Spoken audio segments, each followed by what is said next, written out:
The Secrets of Star Trek is brought to you by the Star Quest Production Network and is made possible by our many generous patrons. If you'd like to support the podcast, please visit sqpn.com/give. You're listening to The Secrets of Star Trek, where we discuss the hidden layers and deeper meanings found in all the Star Trek TV series, movies, and more. And today we're discussing the latest episode of Lower Decks called Hear All, Trust Nothing. I'm Dom Bettinelli, and joining me today on the panel are Jimmy Akin. Hey, Jimmy. So Hear All, Trust Nothing is Rule of Acquisition 190. Yes, it is. And Father Cory Sticha. Hey, Father Cory. Hey, Dom, but I thought this was the new episode of DS9 Season 8. Oh, if only. Folks, be sure to share the podcast with your friends. Help us grow this great community, and we also share it online, write an Apple review. But now go to our YouTube channel where you can see us live as we record this on camera. You can see our happy faces, and help us reach more listeners. We really do appreciate that. I want to tell you about another show on the network you are sure to enjoy because you're listening to us. You're going to enjoy Secrets of Doctor Who, where you can find that wherever fine podcasts are found, or at sqpn.com/Doctor Who. And stick around to the end of the episode. We have some more of your great listener feedback that we want to share with you. But first, Jimmy, can you give us a recap of this episode? This week, we get to go back to Deep Space Nine. Finally, super mega awesome. Yay. Captain Freeman is assigned to arrange a trade deal with the Karema, a race from the Gamma Quadrant that we first met back in the DS9 episode Rules of Acquisition. Captain Freeman meets with Colonel Kira. Yay, Colonel Kira. Yay. Prior to the negotiations, but Kira and Shax get into an argument about who saved each other the most times during the Bajoran Rebellion and who owes each other an additional save. Meanwhile, Boimler goes to Quarks. Yay, Quark himself is back and starts cleaning up at Dabo. Tendi and Rutherford meet another Orion named Mask, who keeps going on about how piratey he is, making Tendi extremely uncomfortable since she doesn't like the stereotype of Orions being pirates.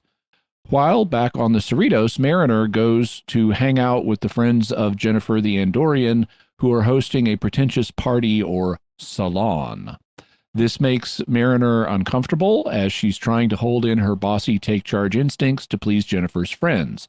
On DS9, things are going badly for the Karema trade negotiations, and they get even worse when the Karema representatives discover that Quark has a special drink replicator known as the Quark 2000.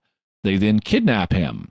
They use a special device to shut down DS9 and the attached ships, such as the Cerritos, and they start taking their own ship towards the wormhole to escape back to the Gamma Quadrant.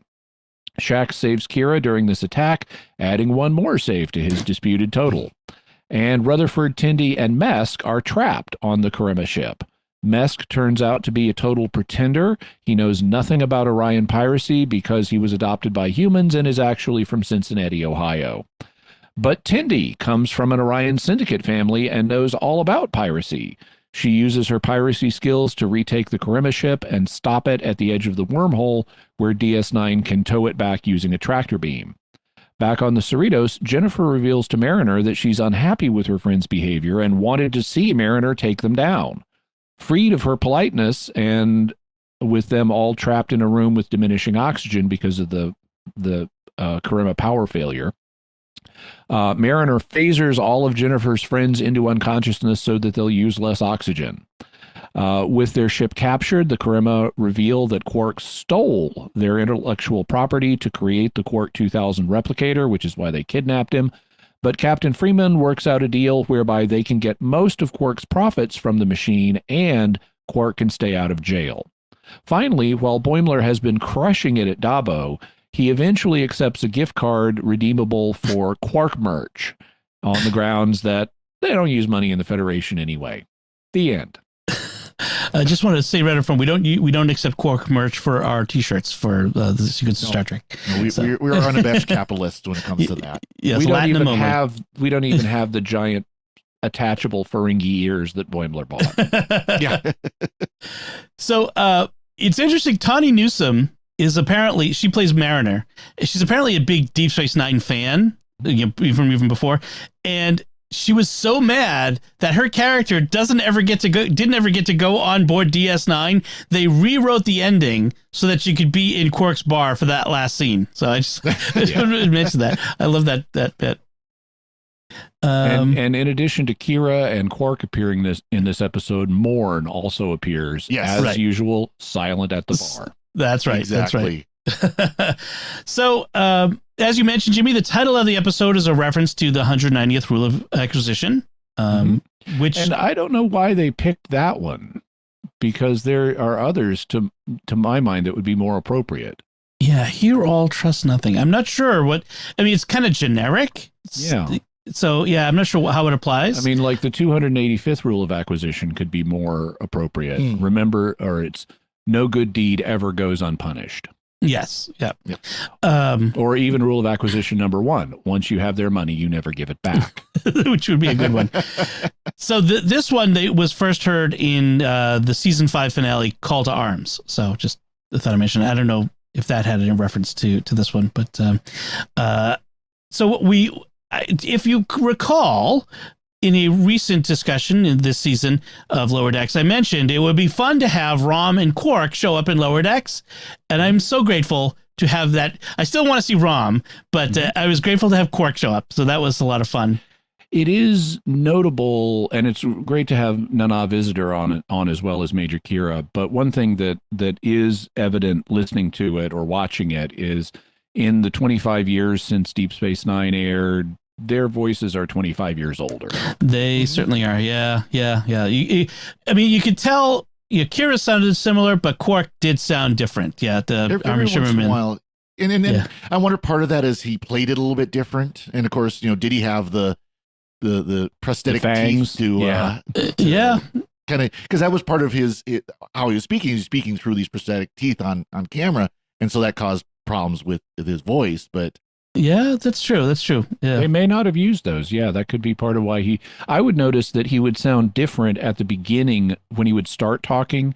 He would sound different. It's like, that's not Quark. And then he would start sounding more like Quark as he went along. Yeah. So we have another admiral show up. This one is Admiral Buenamigo. And he's been here before. Yes. Yeah. Yep. Which I just think is funny because it's Spanish for good friend. Yeah. I love good friend. I love how, so originally the plan was that the Cerritos and another ship were going to go and the other captain would be handling the negotiations, but now it's all being forced on Freeman, and she's not happy about that. But the Admiral explains, because, on Star Trek, they frequently reroute the Enterprise or whatever to do some mission when it's in the middle of doing something else. Yep. So they invert that trope here. And the ship that was supposed to be handling the negotiations has been diverted. So now it falls on Freeman to do it. Right. And the Admiral tells her that the other ship has been diverted to go handle a crisis involving a brown hole. And Freeman is like, that's not even a thing. Yeah. So the plan was to the Cerritos was carrying the gifts that they would be giving to the Karema, which basically means lots of alpha quadrant alcohol, like a lot of alpha quadrant alcohol. So that was fun. So they end up they show up at Deep Space Nine and tacky Cardassian fascist eyesore. That's what Shaq says. And we get the DS9 theme song, which was a lot of fun. And taking off the original credits where the ship's flying around, you see the wormhole open. Yes, except in this case, it's Freeman still vamping to try to get ready for the negotiations. So Ransom tells the helmsman, just circle around, just keep circling, just like you're driving around the block, just keep circling. Buy time. I think our delay line is, if we have to delay something in the podcast, just keep circling. Yes, if we ever have a problem, that's just keep circling. So we find out that, like you mentioned, Mariner doesn't want to go on the station with the others. The actress does, but the character doesn't. Right. Because she's served there before, right? I thought she has been there before, yes. Okay, and so she apparently, I think she owes Quark money. I think they play that out at the end. So yeah, and but then she finds out that Jennifer girlfriend, wants to spend time with her on the ship, and she's kind of fine. She's got this weird relationship where she likes Jennifer, but she kind of doesn't want to spend time with her. It's like a weird. Yeah, I don't think they're officially like girlfriends at this point. I think they're attracted to each other, but they're nervously kind of dancing being pals, and they enjoy hanging out together. Okay. I like it when the others are encouraging her to go and they just warn her not to be bossy, and she's like, I am not bossy, and all three of them just burst out laughing. That was so funny. Sure, boss. I think I said like, sure, boss. I have been in those situations with people. Like, you just are not that self-aware, are you? So, and then when they get on board, so Tendi and especially Tendi and Rutherford are kind of walking through the promenade, and they're just so excited at everything. And like, I noticed there was like a Batleth Saras shop behind them, and they're like pointing out, there's the Replimat, and Rutherford wants to run upstairs and hang his feet over the edge of the railing. You know, it's like Jake and always did. And Nog, yeah. And we see him doing that, and then Tendi calls him down because Mesk is being too piratey. Yes, and he's like, hey, I want to have a heart-to-heart up here with the junior reporter. And so we're meant to understand that Jake was next to him. Yes, that's right. That's right. So many Easter eggs in this one. That's so good. We also, we get a lot of references. So we get references to Mirror Universe Smiley, who was Mirror Miles O'Brien. And so we get a reference to Miles O'Brien. Also, the Karema are not impressed with the station's shopping facilities or the businesses that are on the promenade. The Karema leader, whose name is Korzak, kind of says disgustedly, a tailor and some tchotchke kiosks. So we've got a check of Garrick and his tailor shop. Yeah. I love when we first see Kira. Of course, she's in Cisco's office, and the baseball is there. And as they walk in, she picks up the baseball and talks about Starfleet throwing a curveball as she throws the baseball up in the air. Yeah. So that brings to mind, like, so, at the end of the finale of DS9, Cisco went into the wormhole.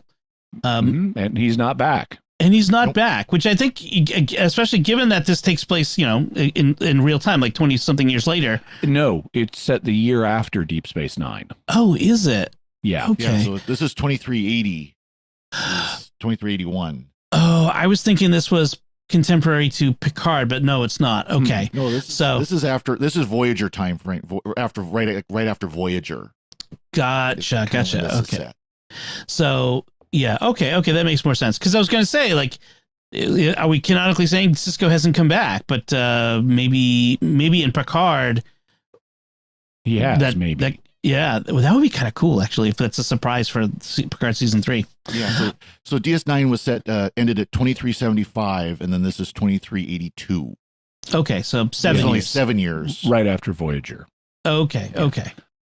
So, and then we have Kira, of course, knows Shax because he's a Bajoran, and they were in the Resistance together because Kira was in the Resistance with everyone.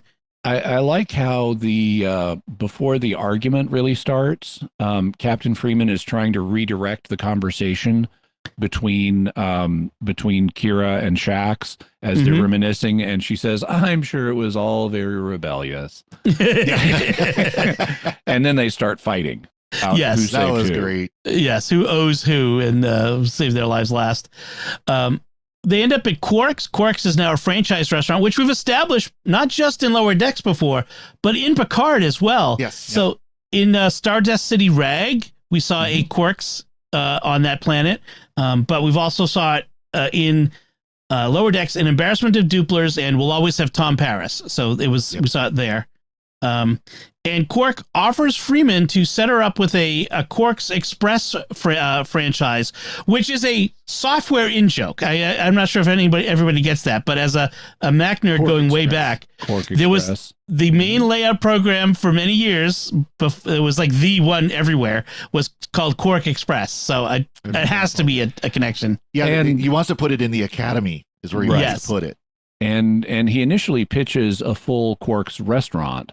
But when Captain Freeman shoots that down, he's like, okay, well, we'll set you up with the Quark Express then, which is also a hospitality industry in joke, because you have things like Pizza Hut Express and McDonald's Express in airports. Right. Smaller versions, not full restaurants. Yeah.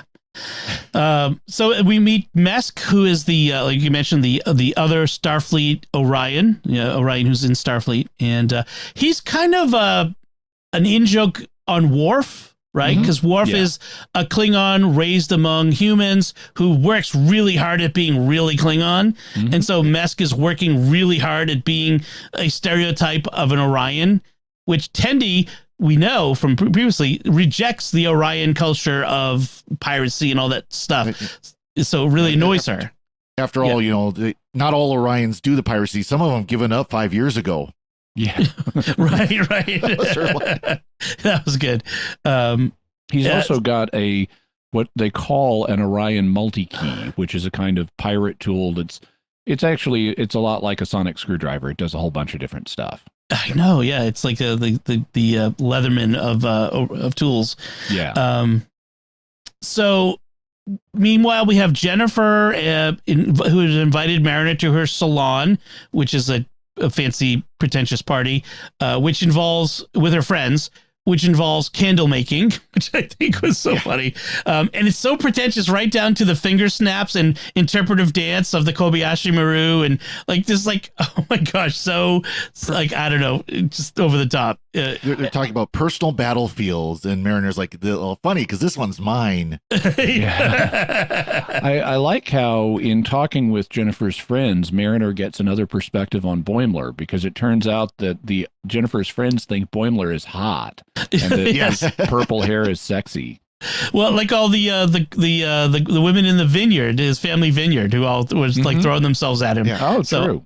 I think we're going to be having a Boimler as the unexpected sex symbol of Lower Decks.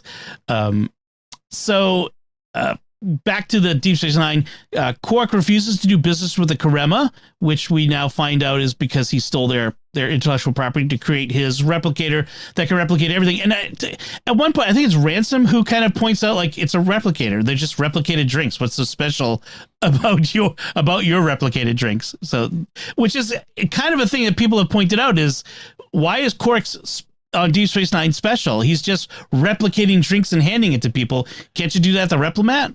Or in your quarters, or whatever. Yeah. Well, they have established that, and they're inconsistent about this, because they've established that replicators work as molecular printing, in which case it should be just as good as the original. Right. But they've also established that home cooked food, or sentient prepared food, is better than replicated food. So they're kind of inconsistent about the quality of replicator technology. And some of the drinks that he serves aren't just replicated, but they're actually, produced, like think like, Chateau Picard, or something like that, someone has actually made this drink. I guess, yeah. But like, as for the replicated ones, you wonder why you would go and buy like a replicated synthahol beer, the social aspect. I guess. Why do people go to bars now when they could go to the grocery store and buy a 6-pack and stay at home and have a beer? Yeah, I don't know why they do that. I would rather stay home, but I'm an introvert. Some of us enjoy it once in a while. Yeah, I know. No, that's what. I actually agree. So when the Karema see the replicator, they almost immediately know that there's something hinky with it, and so they activate this device that shuts down the station. And they grab Quark, and head back to the wormhole. Meanwhile, Tendi, Rutherford, and the Orion Mesk are on board their ship, having been delivering the alcohol, the gifts that they were going to. And so Tendi leaps into action, and she's great at this. Like, she's she looks, she acts like she has the instincts of an Orion pirate, but of course she's rejected it, but she brings it up, which is what we saw last season when she and Mariner went to her home planet, when they had there was they had to get that thing fixed for the captain that was broken. There was an arc. Yeah, it was an artifact. Yeah. But in any case, so Tendi leaps into action. She I like the fact that she uses, she knocks a gold or latinum tooth out of this Karema's mouth and uses it to hotwire the ship. She didn't even knock it out. She yanked it out. She knocked it down and then yanked it out with the tool. Using the multi-tool as a pair of dental pliers. Yes, apparently has a dental plier function. So she does that. And then, and that's when we find out that Quark had stolen the Karema replicator. And sorry, Boston accent coming out. Got a little non-rhotic on us there for a second. I know. It's a Karema. Well, that's the problem, is the Karema replicator. And so then we come up with this plan where Quark has to give 70% of the profits from his franchise. 76% of the profits. Which I am sure is killing Quark. And I love Freeman, who says, well, it'd be better to be broke than in jail. And Quark's like, no, it's not. Right. He is a Frankie. You'd rather have money and be in jail than. Yes. However, Mariner then threatens Quark back into silence on the issue by saying otherwise he'll give Kira a copy of the hologram of Kira's body with Quark's head on it. Right. Which is from an episode of Deep Space Nine. Yep. Yes. Where I saw that, where there was a Meridian was the episode. Yeah. And yeah. So I guess I didn't follow up with the rest of Jennifer's things. She ended up, Jennifer and Mariner. Jennifer, it turns out, brought Mariner to her friend's party because she wanted Mariner to shoot them all down because she knows that they're pretentious. Verbally. And she wanted, right, verbally. She ends up doing it literally. She wanted to see her bossy side come out, and Mariner was holding back. So it was a whole like of the I like you the way you are, not the way you're trying to be sort of thing going on. That's another great scene where Mariner's running around phasing, literally nailing him with the phaser, stunning him, and Jennifer's just back there laughing and clapping. This is going on. And apropos of that, so they've got these Impulian candles that they've been making, and when the power goes out because of the Karema attack, the candles are burning oxygen, and Mariner points this out, saying in essence, let's get all these candles blown out. And the host of the party, or salon, says, you can't tell us what to do. This is my salon. And Mariner, who is standing on a table, says, and this is my phaser. And did you know that when you're unconscious, you consume way less oxygen? And the host says, so? And Mariner just stuns her into unconsciousness and then goes on a shooting spree and stuns everybody else. Including herself and Jennifer at the end. So just as the lights turn on. They stun themselves, and then the power comes back on. It can't be good for you, though. I just wouldn't recommend just stunning yourself on a regular basis. So that's about where it ends. What I have. Any other notes, Father Cory? So the ship that the Cerritos was supposed to meet was the Vancouver, and that's one we've seen before. If you remember, the episodes was Cupid's errant arrow. That was the one where it was the more advanced ship, and Tendi and Rutherford were drooling over how great the ship was, including they got the newer scanners and everything. And Captain Nguyen was the same captain, and she was very dismissive of Freeman because it was the lower the Vancouver was a better ship and she was a better captain and so on. So we've seen that ship before. I love the gifts that they brought. They brought Vulcan port, Aldebaran whiskey, rice and Cabernet, Romulan ale, and Galdronian milk. Yes. I don't think I've heard about the last one there, but go ahead. No, that's why I think they probably made up for this. But the other ones we've heard. Could the Galdronian milk be from the spiders that you milk in the pilot episode? Oh, I bet it was. Yeah, I bet that. Yep. You're probably right. They probably ferment it because it's all alcohol. And then when Mariner's talking about the salon, she goes, salons, who do they think they are? Hemingway? Right. How about you, Jimmy? Any other notes? I liked the sequence that's not very plot relevant, but with Boimler continuing to just crush it at Dabo. And there's a croupier or something, a Ferengi, who's in charge of the Dabo table. And he's getting progressively more alarmed at how much Boimler is winning and trying to find ways to divert him. And he, like, I think at one point he thinks Boimler is cheating, but he's not. He's just incredibly lucky in this episode, and eventually strikes on the Quarks box solution, which works for him. Right. But I like the performance by Boimler's just living it up, having fun, and you've got this Ferengi who's going to have to answer to Quark for all this, who's getting progressively more desperate. And I don't think they even give him a name. No. But I thought it would have been nice if they'd brought back one of the lesser Ferengi from the bar, like Broik. Yeah. But I don't think they named this character, but I thought the actor's performance was really nice.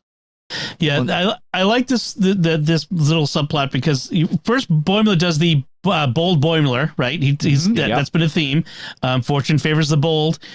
He's got his coin purse that he's using. And he doesn't have any concept of money, right? We don't have money in the Federation. So he doesn't understand why giving up all that latinum for a gift certificate essentially was a bad deal. And in fact, he says at one point that wasn't Dabo made illegal, or isn't Dabo supposed to be illegal? And so maybe in the Federation. Yeah.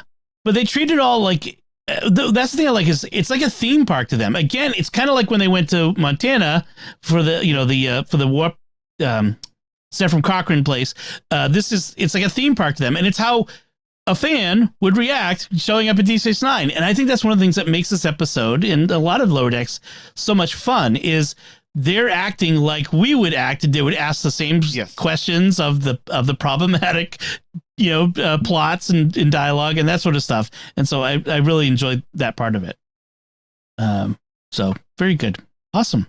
I'm looking forward to Mariner and Boimler appearing in live action in season 2 of Strange New Worlds.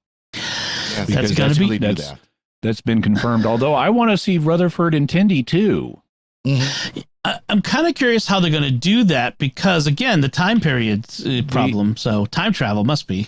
Maybe, yeah, something. Also, the actor for Boimler will have purple hair. Oh, nice. Very good. Awesome. So let's get to our listener feedback. This feedback came on our recent episode 226, Room for Growth. This came as a comment on our YouTube channel. Chris Mack wrote, sorry guys, solidly disagree on the adult content increase. My wife and I would let our kids watch prior seasons, but this season's episodes are continually being turned off only to be watched after they go to bed. The amount of bleeped out language, sexual content, and a cruder level of humor is markedly higher this season. Statistically speaking, 4 episodes is a perfectly reasonable sample size when only 4 have aired. All 4 are inappropriate for younger audiences to a degree higher than prior seasons. Well, I wouldn't have said ever that Lower Decks is appropriate for younger children. Yeah. I think this is an adult cartoon. Yeah. It's not as adult as some. It's not as crass as some. But to my mind, this is an adult cartoon. As the amount of mature content gone up this season, I would still defend that 4 out of 10 is not necessarily, it's getting there, but I don't know that it's quite enough to establish a firm trend. And I don't know that all 4 episodes were equally problematic. And none of them this season have been as problematic to my mind as 2 from the previous season were. Right. With the Mugado episode, I mean, that was off the charts. At least one scene of it was.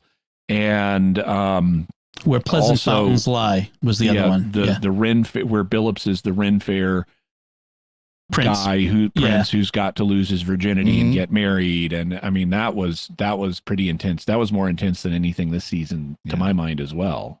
Yeah. But your perceptions may be different. Yeah. No, I agree with Jimmy. And I seem to recall a couple of times where I've even said, this is not for kids. Even the beginning of this season, when we started talking about episode 1 this season, I seem to recall saying, don't show this to your kids. This is, but again, your mileage may vary. Some parents might feel more comfortable with maybe a teenager watching something like this. Right. That's obviously parental discretion. Yeah. I mean, there's been bleeped out language. There's been that sort of stuff. And I agree. And I wouldn't say it's, again, markedly higher, but like Jimmy said, there were examples from previous seasons that were much worse than anything we've seen this season. So Yeah. And I would say that this would be an episode that I think most parents wouldn't have a problem showing their kids. I don't think there's really anything here. I mean, other than the issue with Jennifer, but yeah, which is that subtle. is low key. Yeah, it's pretty subtle. So, yeah. But thank you, Chris, for the feedback. We really appreciate it, and we'll keep that in mind. So let's wrap things up. We'll take a moment to thank our patrons who make it possible for us to create the Secrets of Star Trek, including Jonathan R., Father Andrew K., Raymond L., Debbie A., and Bob M.